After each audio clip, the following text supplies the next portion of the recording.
Hi!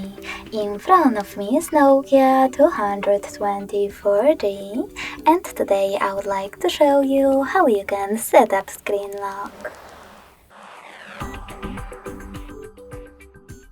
You need to start by opening Devices menu and going into Settings. In them, select Security, click on Keyguard, and select Security Code. Now you need to create it and pick OK.